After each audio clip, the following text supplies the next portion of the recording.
Hey guys, welcome to another weekly focus. I hope you had a great week, because personally I had a fantastic one with perfect trades this week. So I'm just going to go in real quick and show you guys the trades we had for this week. So let's do a quick trade recap. I'm going to pull that up right now. Alright, so if you remember from last week, I had this trade running on NAS and I had another trade running on the S&P as well.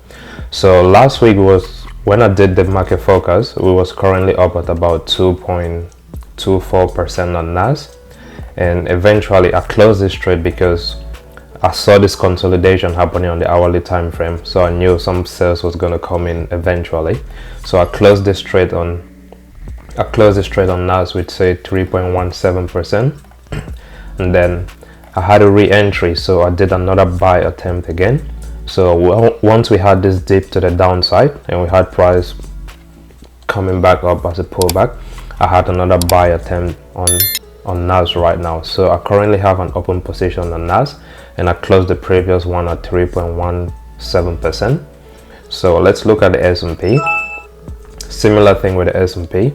So last week we had this running at about 2.72%, and then I closed this also at say 3.54%, and the same thing, just this consolidation here, so I knew some sales was going to come in, so I had to secure this one. So I secured 3.54%, and then I did another buy on the S&P. So this is currently running as well, so this trade is open and it's still running. So let's look at, say, I think I had a break even on BTC. So I did a sell attempt on BTC, and I took this with the community, those in the community. This didn't play out as expected, but we moved our stop loss to break even, and eventually we didn't lose anything on this because there was a reversal on this one, so it stopped me out on the break even.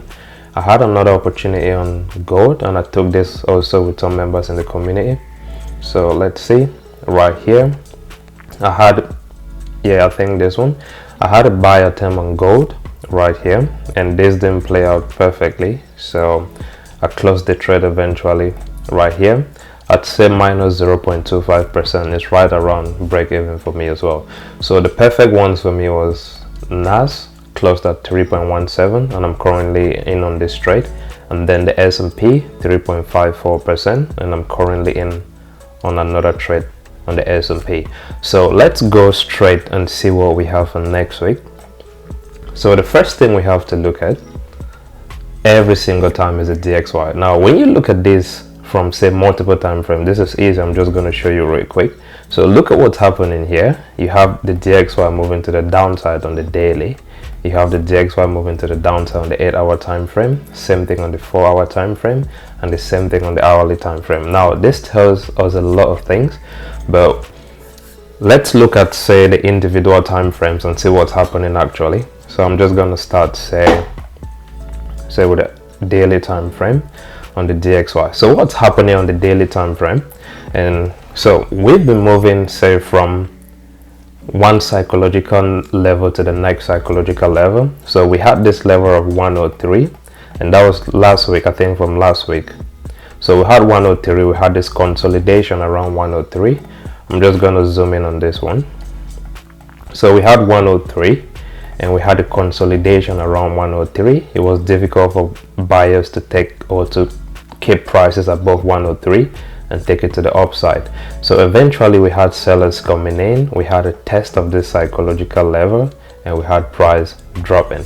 Now that was perfect because this drops, once this happened, I think once we had this drop coming in, I'm just going to zoom in real quick. Once we had these drops coming in like this is, I use this principle with the drops coming in on the DXY. I use this principle to hold the trades I had on the indices and NAS and the S&P. So this drop helped me take those trades on the S&P and NAS, by the way. So let's see what's happening today or currently. So we've had prices moving from 103, and then we had say 102, and price just breezed through 102, and we had a reaction at 101. We had buyers coming in temporarily, but then we've seen sellers stepping in again impulsively. So now when you look at it from the daily time frame, we can combine certain principles. So the first one is we have a psychological level right here, 102, we have 101, and the next area price is most likely going to gravitate to is the next psychological level below 101. So if I edit this and I put this at say 100, this is the next area I'm looking at. So there's a high possibility if the sellers keep taking prices to the downside, then 100 is the next psychological level I'm looking at for possible sales too.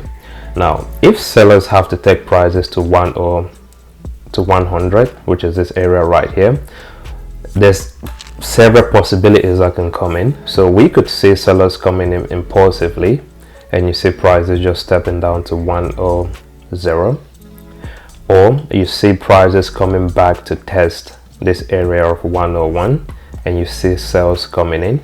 And another possibility could be a further test of this trend line. So if we extend this trend line like this, we could see pullbacks coming in for sellers to reattempt the sales again. So just looking at it from the daily time frame, the overall or the current trend for me, I won't even say the overall trend, let's say the current trend.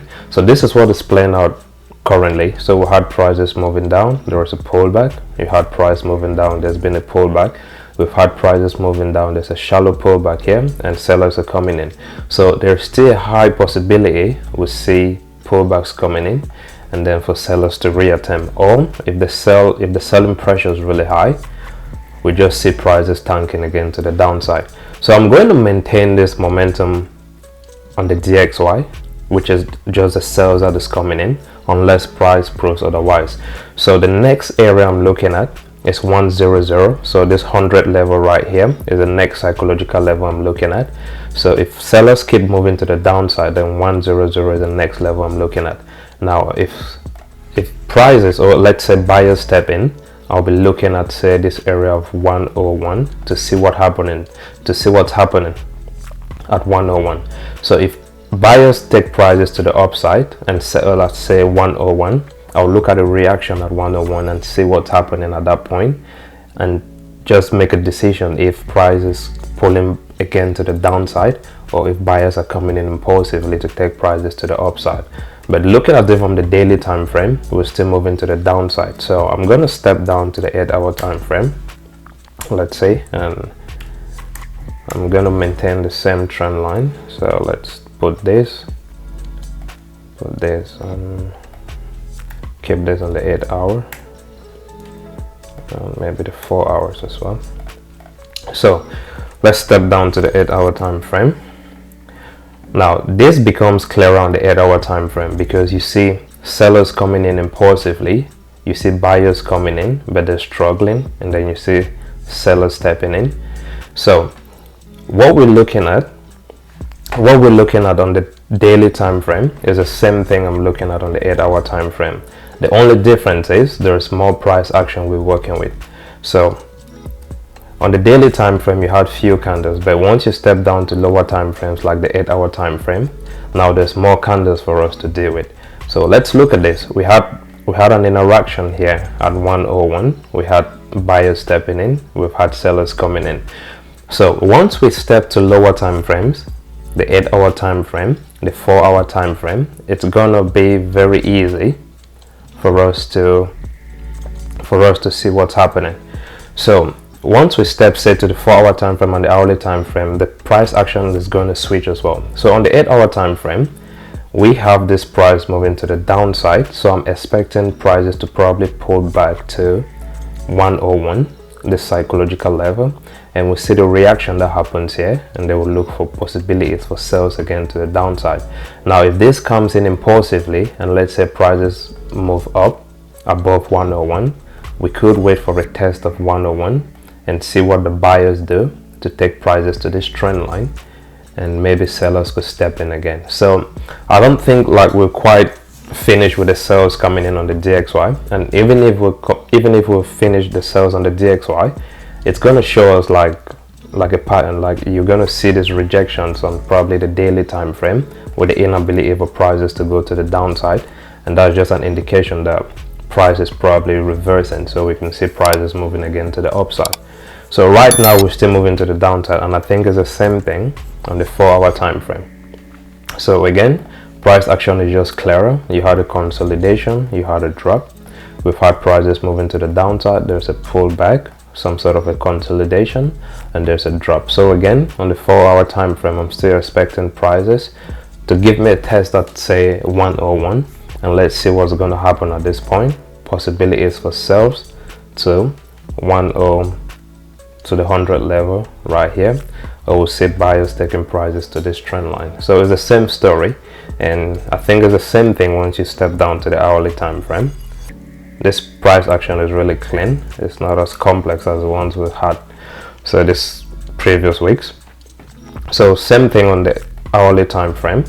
So I'm looking at this on the hourly time frame. So we had buyers, so we had this interaction at 101. We had buyers coming in, sellers, some sort of a consolidation, and we've seen a drop.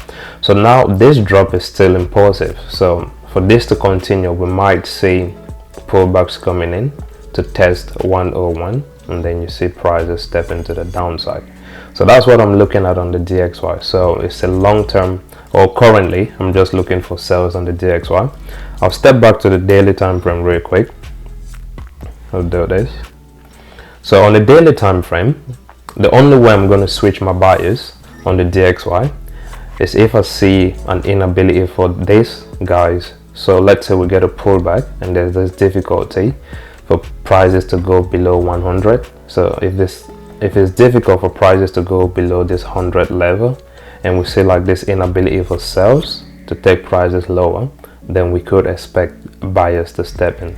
But right now, looking at the DXY, the buyers for me on the DXY is still for sales unless price proves otherwise. So that's the buyers for me on the DXY, sales.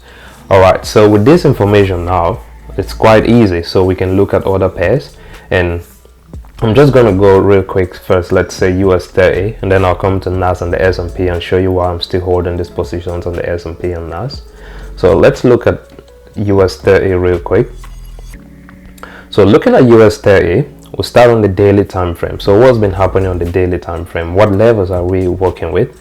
So currently on the daily time frame, we had prices moving to the upside. We had this rejection here, we had another rejection here, and we had sellers coming in impulsively. So we had price moving to the upside, impulsive sales, and now price is moving again to the upside. So looking at it from the daily time frame, if price is moving to the upside, we need to ask ourselves what levels can we work with. And currently price is at, say, price is at the 41 level. So the next level is probably going to be 42. It's an area like this, so I'm just gonna do this. So the 42 level, this is the next level. So if buyers have to continue to move to the upside, so let's say prices react at this point and it's difficult for sellers to take prices to the downside, then just going off of this principle of, say, psychological levels, the next possible area has to be 42,000. But now this is the difficulty, or there's something I'm seeing on US30, by the way. So we've had prices, so we had a rejection at this point right here at this psychological level, and we had prices moving to the downside. We had another rejection at this point, so that was the second time, 41,000. We had massive sales to the downside. Now buyers have taken prices again to the upside to 41,000. So I'm looking at this area right here. I want to see how price is going to react at this point, and there is this high right here. So if we find it difficult to take prices above this point and above this point, then it's an indication that there's a possibility for US30 to move to the downside, and this could be, say, price moving to an area like 40,000, and then we'll start looking for decisions at that point. So if price finds it difficult to go above this point, like right here on US30, because like previously you had this high, and price is right at this point again, and that's why it's a little bit difficult if you're doing the buys right now in US30. You might see it moving to the upside, consolidating a little bit, and it's just because of what's happening right now. There's a lot of reaction at this 41,000 level. So this is what I'm looking at on US30, the possibility for prices to move to 42,000. But for these prices to move to 42,000, we need to take out this area, and we need to take out this area. So while watching prices, or while watching the buyers take prices to the upside, I have it at the back of my mind as well that there's a high possibility for sellers to step in and take US30 to the downside to say 40,000, and possibly to an area like 39,000. Now this is a long-term look on US30, and this could probably come in when you look at the DXY, for example.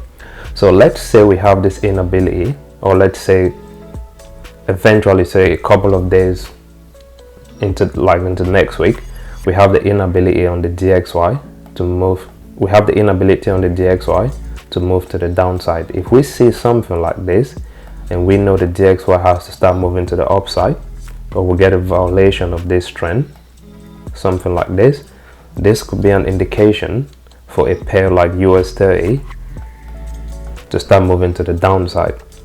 Now just look at it from the daily time frame. If you have buyers stepping in impulsively, so we had this buys, I think from, what month was it? This was May, I think around the 31st of May. So that's around June. So this is like said June, and we've had prices moving to the upside. We've had prices moving to the upside from June. We've had prices moving to the upside. We started around 41,000. We had sellers coming in impulsively. We had another attempt again from the buyers. We had sellers reacting impulsively, and now buyers are coming in again. And this for me just looks like a correction on US30, and it's quite different from what is happening on the NAS and the S&P, and that's something that's really concerning for me. So in as much as the next psychological level is 42,000, the price action on the daily just tells me there's a possibility for US30 to drop to the downside. Now this is going to fall in place if the DXY has that inability and start moving to the upside. Then it tells me a pair like US30, there's a high possibility for it to move to the downside. So again, just looking at it from the daily time frame, I'm looking at the reaction at this point. I just want to see the interaction of price at this 41,000 level. So if this is difficult, like if price finds it difficult to go above this point and just buy like impulsively, if the buys are not impulsive at this point, and we see this area tested, and you get these rejections. So let me put something like this. Let me make it cleaner. So let's say, let me use this as a candlestick. So let's say we have prices, would see a wick at this point, something like this. Yeah, so prices could move to the upside on the daily time frame, and you see this area taken out, this area taken out. And let me do a proper wick. So let's say we get all these areas taken out, and you see something like this on the daily time frame. So if you see something like this area is taken out, this area is taken out, trust me, there's a high possibility for sales to come in. I'm looking at the 40,000 level, and I'm also looking at the 39,000 level. That's a high possibility. It also depends on what's happening on the DXY. So now, but for right now, looking at it from the daily time frame, price is still moving to the upside, and so we're still looking for possibilities. You could look for possibilities to buy. Personally, I'll just stand aside and see what happens. I want to see the reaction and how price is behaving at this point, and I'll make a decision from there. And again, if we take this area out impulsively, we still have enough room to play to the upside, so there's no need to hurry and try to get trades in. So I'll step down to the 8-hour time frame real quick, and let's see what's happening. So at the back of my mind again on US30, I'm a little bit concerned. I'm looking at this area, I'm looking at this area. The interaction around this point is going to tell me if price is moving to the downside or if we get a continuation to the upside. So I'll look at the 8-hour time frame real quick. All right, cool. So on the 8-hour time frame, we've had price settling above 41,000. And the same thing with what's happening on the daily time frame. Right now I see price, let's say we see this move, there's a consolidation, there's a move up, there's a consolidation, there's a move, there's a consolidation, there's a break, there's a move. So when you look at it on the 8-hour time frame, you can say there's a trend right here and there's a violation already. So this can act as a signal for a possible sell to come in on US30, and that's why I'm just skeptical with the buys on US30. I'm looking at this area and I'm looking at this area. I'm really skeptical with these buys because there's a possibility for us to move to the downside. So I'll be very mindful if I see buying opportunities on US30, in as much as we have prices moving to the upside from the daily time frame. But once you zoom into the price action, into what's happening on lower time frames, it makes it a little bit difficult for me to trade US30 right now. So I'm going to show you again real quick. So there's the area I'm looking at right here. This consolidation, there is a break to the downside. Price is currently moving to the upside. There was a consolidation and price moving to the upside. Minor consolidations in here with price moving to the upside.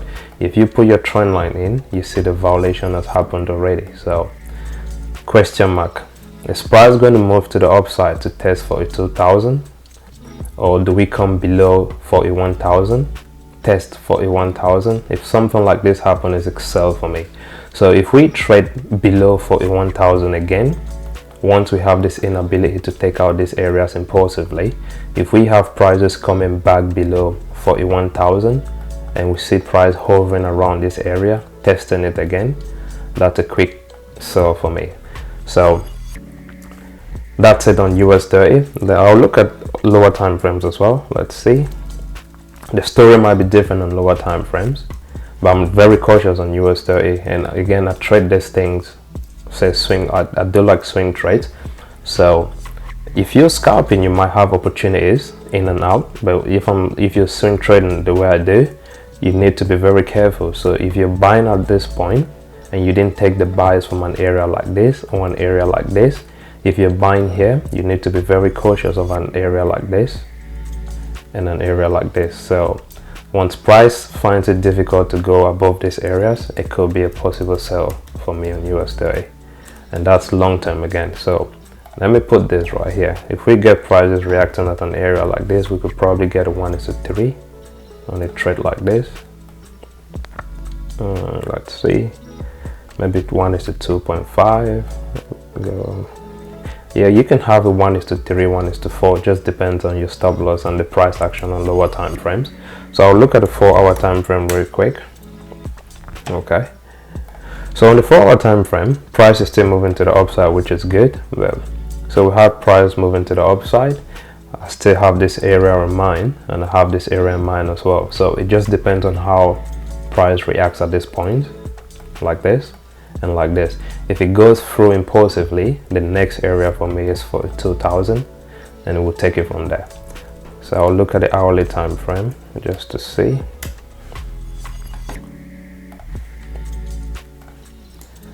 So on the hourly time frame, yeah, there's nothing much I can say on the hourly time frame. Let's see. Okay, so now we have prices buying like so. We have price moving up above 41,000.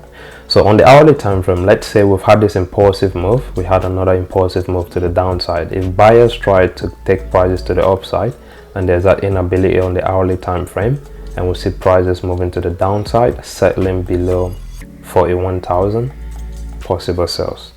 So that's what I'm looking at on US30. So that, like, this piece of price action is very crucial.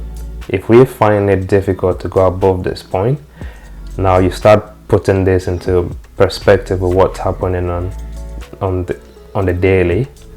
We have this area and this area. So if we cannot take these areas out, then that's a signal, or that's a possibility for us to see sales coming in. So that's it for US30. Let's look at NAS100. So NAS100 on the daily time frame. Now this is quite different from what's happening on US30. So when you look at US30, I'll just do something like this real quick. You look at US30, this is the highest point right here. This is the highest point, and we're really close to this area where you should normally expect, say, these difficulties or reactions at this point, and you probably see sellers stepping in. When you look at NAS on the other side, we still have enough room to the upside to play with. So we have enough room to the upside. So if sellers have to come in impulsively, you could see an area like this because you had reactions at this point. So if buyers come in and you see another reaction at this point, it could tell you there's a possibility for pullbacks or sales to come in. But then let's look at what's happening just on the daily time frame, like right now. So we had prices moving to the upside, massive move to the upside. We had massive moves to the downside as well. So currently we've had two trends that have been violated and taken out. We had this trend to the upside, completed. We had this trend to the downside, completed. And right now this is what I'm dealing with. So let's focus on this piece of price action and see what's happening. Now let's go say with levels first of all. So we had price moving from 18,000. So I had the buys from last week at an area like this, and I closed it at around this point. So right now I have another entry, by the way. I showed you guys already.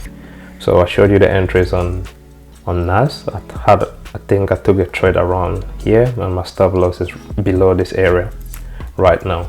So I'm still looking for buying opportunities on NAS100. The reasons being, we still have enough room to test an area like 20,000, and we still have these highs here, so we can take these highs out. It's very possible. Now looking at it from the daily time frame, the reason I'm still holding this position, or the reason I got in on these buys, is because the DXY was still moving to the downside, and this principle alone is very powerful.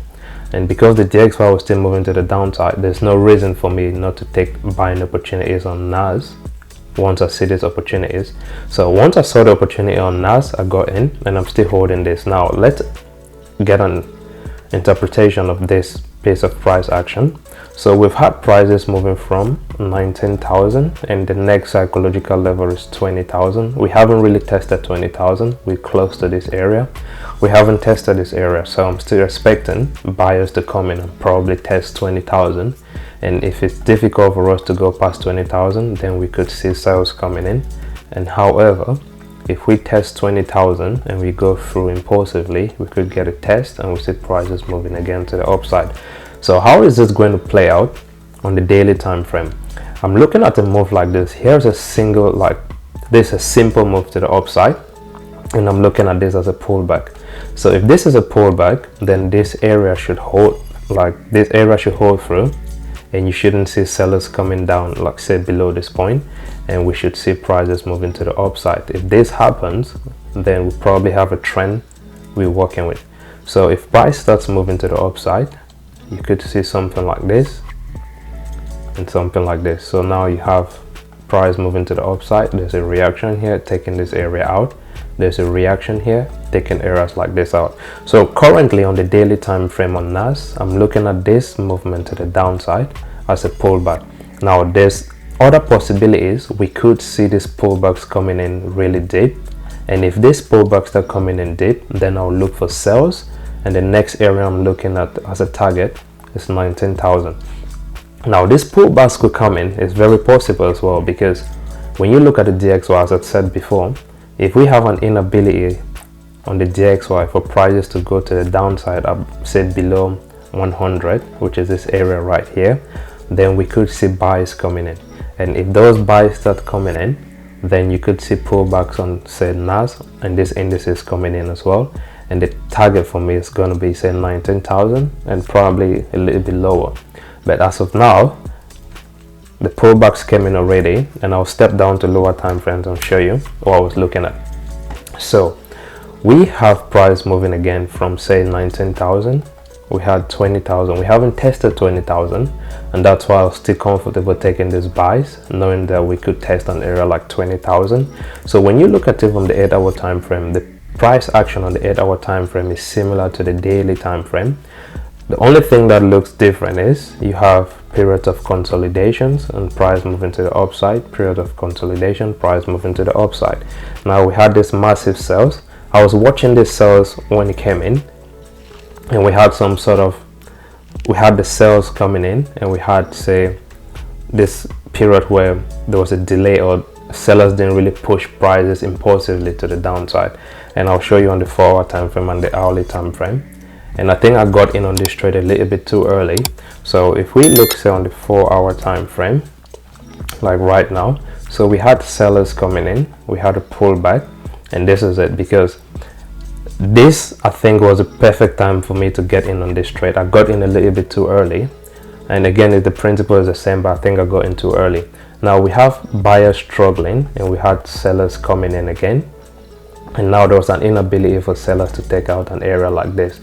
So right now, if I wasn't in this trade already, then I'll probably go in with a buy on NAS, knowing that we are still moving to the upside on the daily time frame. We haven't tested 20,000, and we haven't even tested the highs, so there's still a possibility for us to take prices to the upside. So just looking at it, there's a simple trade idea on NAS100, which I think you can still get in so long as prices do not step below this area. And we're looking at an area like this, and that's almost a 1:4 risk to reward trade, which is quite good on NAS100. So there's still a possibility for prices to move to the upside. Worst case scenario, let's say prices find it difficult to go above this area, and we get a test of, say, 20,000, and there's this inability to go above 20,000. Now you've made almost 1%, and you can close it manually and then wait for the next opportunity, or maybe look for selling opportunities. So that's what I'm looking at on NAS100. I'm still looking for possibilities to move to take prices to the upside, or I'm looking for possibilities to buy on NAS100. I'm in on this trade already. I'm still expecting prices to test 20,000 and to test these highs, and we can look at, say, let's see, I think we can look at the hourly time frame real quick, but I don't think there's a lot we can look at on the hourly time frame. So currently, so this is the only thing I'm going to point out on the hourly time frame. If prices do not go below this point, like so, because we had massive sales, we had buyers struggling, and then we had this interaction, or we had this sales coming in again, but these sales did not even test these lows, and this is very important for me. So it's telling me price is most likely going to test these highs on area like this, and most likely test 20,000. So already you can hop in on these buys on NAS if it aligns with your trading principles, or if it aligns with your trading plan. You can hop in with these buys on NAS, and you look to hold it, because price could probably test areas like this on the daily time frame. Price could also test areas like this, just going off of psychological levels. So those are the possibilities, or those are the options I'm looking at on this indices, and we'll probably look at another one. So real quick, if price doesn't go below this point, I'm still looking for buying opportunities. Now let's look at the S&P on the daily time frame. The S&P and NAS is quite similar for me. So what levels are we working with? So price left from, say, so we had 5,500, we had 5,600, and the next level is 5,700. So price is currently settling above 5,600. The next level for price to move to, just going off of psychological levels, is 5,700. So let's step down to lower time frames and actually dissect what's happening right now, because on the daily time frame there is no current trend to work with. This trend is completed already, so this is not an area I'm focused on. The only piece of price action that makes sense to me is trying to understand what's happening as this price is moving to the upside, going through 5,500, 5,600, and 5,700. So let's look at, say, the 8-hour time frame and see. So on the 8-hour time frame, similar to what's happening on NAS, I'm still looking for possibilities to take prices to the upside. I have a buy position on the S&P already, so this, I have a position that's open on the S&P, and I'm looking at possibilities for prices to move to, say, 5,700, and I'm looking at these buys, these highs to get taken out as well. So that's what I was looking at. That's what I'm looking at on the daily time frame, but we have to move to lower time frames and see. So price went through 5,600, which is this area. We had price moving up, we had sellers coming in, buyers have taken prices again above 5600. So right now we're settling above 5600, and if sellers find it difficult to take prices below this area, the next possible target for us is 5700. So that's why I'm looking on the S&P. But then let's look at, say, the 4-hour time frame and just see what's happening. And long term again on the S&P, I'm just looking at this price movement to the upside. So let's look at the 4-hour time frame. And again, just like with the option on NAS, I think it's still very possible for you to get in on this trade on the S&P, because it's still like price hasn't really moved a lot. So looking at it from, say, the 4-hour time frame, let's dissect this piece right here. And with this, the principle I'm using right now is just the psychological levels. I'm not really using the trend lines because it's not aligning properly. So we had prices moving above 5600. We had sellers attempting to take prices to the downside. Now if prices held below 5600, like say once this pullback came in, if we found it difficult to go through 5600, the next area for me would have been 5500, say looking for sales to take prices to the downside. Now this didn't happen, and currently we have prices sitting above 5600. So the next target for me is 5700, and that's why I still have this buying opportunities, or this buying buyers on the S&P. Now once you combine this with what's happening on the DXY, there's still a possibility for prices to drop. I'm still gonna hold this buys on the S&P to see how far it's gonna take me. So the first target for me, I'm looking at 5700, and just to see how price is gonna take out an area like this. And once this happens, and then it's gonna give me a lot of information on what's happening on the S&P. But long term on the S&P, I'll show you on the daily time frame, I'm looking at price movement to the upside like this. I said this last week as well. So long term on the S&P, I'm looking at price moving to the upside and maybe making new highs. So I'm looking at 5700, 5800. So these are the areas I'm looking at: 5700, 5800, and maybe 59. So areas like that. So right now the first area for me has to be 5700. Once price gets to that point, we'll see the interaction at that point, and then we'll see the possibilities of prices to go higher to, say, 5800. All right, let's see. There's also a possibility, let's say the DXY switches from these sales and we'll start seeing prices moving to the upside.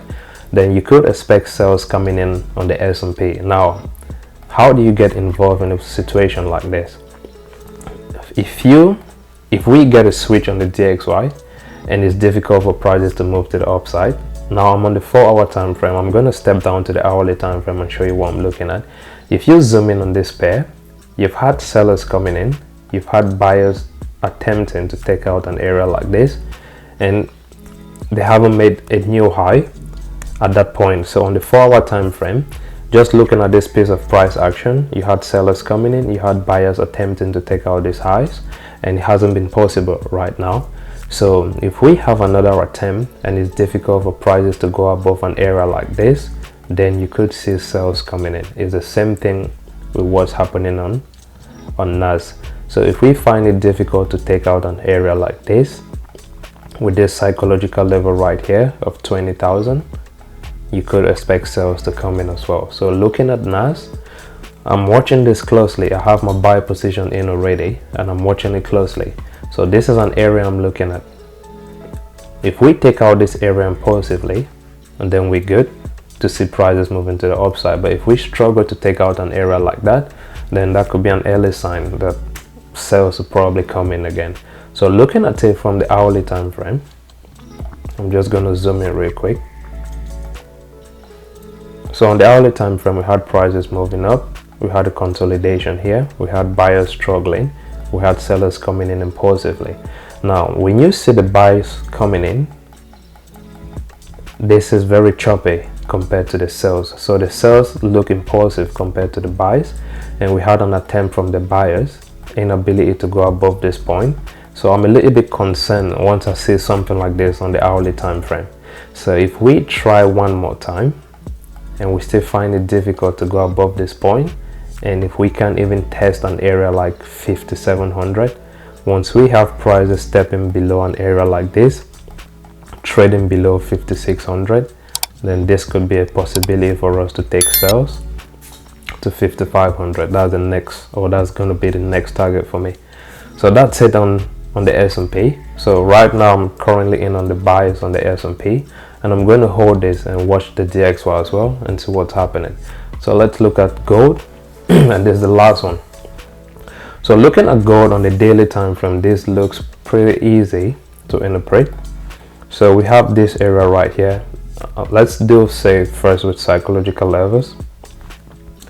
So the level I'm currently looking at is 2500, which is this area. So price is currently trading above 2500. The next target for me, if price rejects at an area like this, or if sellers find it difficult to take prices to the downside, the next area I'm looking at is 2600. Now gold and US30, these ones have a high possibility for sales compared to the other ones if the DXY actually switches. Alright, so looking at it from the daily time frame, price is currently trading above 2500. The next target for me has to be 2600 if price holds above 2500. But then we need to dissect this price action on lower time frames as well and see if everything still aligns properly. So on the daily time frame, if I put something like this, let's say the trend line. So if we have a trend line on the daily time frame, this still holds, so everything looks okay on the daily time frame. So we had a pullback here, and we had this high is taken out. There was a pullback, this high is taken out, and there's a pullback right now. So the expectation, once you have these pullbacks coming in and bouncing off of this trend line, is for these highs to get taken out. So if these highs do not get taken out on the daily time frame, then I'm looking for sales on gold. And this could also be an early indication with what's happening on US30, and you could probably see pullbacks coming in on DXY, or you could see buyers coming in on DXY impulsively, and this could tell you expect sales to come in on gold. So let's say we step down to the 8-hour time frame. All right, cool. So on the 8-hour time frame, this is what I'm looking at. So every time, so let's say once this pullbacks came in, we had prices above 2400. We had buyers coming in to take out this area. There was a pullback and the buyers came in impulsively. We've had a pullback again. So I'm watching these buys on gold, and I want to see how impulsive this buys can be, or how it's going to play out. If it comes in very choppy, or if it's struggling to move to the upside, this is the area I'm looking at. If we cannot go above this area, then there's a high possibility prices could break below 2500, and then we see sales coming in. Now, depending on how you trade, you could already go in aggressively above an area like this to sell. But if you want to go, say, with a very conservative approach, you could wait for prices to fall below 2500, give you a test of this area, and you look for the sales as well. So I'm looking at these buys currently, and we'll step down to the 4-hour time frame, and let's say keep this clean real quick and step down to the 4-hour time frame. Let's say 4 hours. Yeah, we have it on the 4 hours. So all right, so the buys are coming in on the 4-hour time frame already. So I'm just going to watch this, as I told you guys already. I'm watching these buys on the 4-hour time frame, and I'll watch this on the hourly time frame as well. I'm looking at this area. If price finds it difficult to go above this area, on the hourly time frame, you could see a trend building up. Once that gets violated, that's an opportunity for us to take sales. So let's look at the hourly time frame. Cool. So here's the hourly time frame on gold right now. So this is what I'm looking at. So the pullbacks came in already, pullbacks, and then the buyers are coming in. So if this pullbacks come in to say 5500 and stays above 5500, you could see buyers stepping in again. But if the pullbacks come in and it drops below 5500, there is a test of 5500 and an inability for buyers to take prices above, then we could see sellers coming in. So that's what I'm looking at on gold, and I showed you guys already what I'm looking at on US30. So a quick recap on this. I'm expecting this sales to continue on on the DXY up until the point where we see an inability, and then we could expect buys to come in. If we see rejections, and then buys could come in to test an area like this trend line, you see prices moving to the downside. So if that happens, you could see sales coming in on US30, you see sales coming in on gold, and you could see sales coming in on NAS and sales coming in on the S&P. However, if the sales on the DXY stays impulsive, then you could see buys on NAS continuing to the upside, you see buys on the S&P continuing to the upside, and you see buys on US30 continuing to the upside as well, and probably gold, you see buys to the upside as well. So just make sure you look at everything, stay in tune with what's happening on every time frame, and do your markups properly, guys. I did a video on psychological levels. It's a principle I use every time, so go watch that video and see how you can incorporate this with your trading. So psychological levels is very big. It's something I use a lot. Go watch that video. It's going to help you, because if you know where price is gravitating to, it makes it very easy for you to take trades, and it makes it very easy for you to manage your positions as well.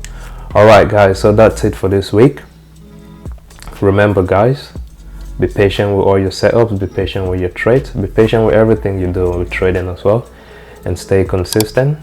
And if you find this video interesting, don't forget, hit that like and subscribe button. See you during the next one. Bye for now.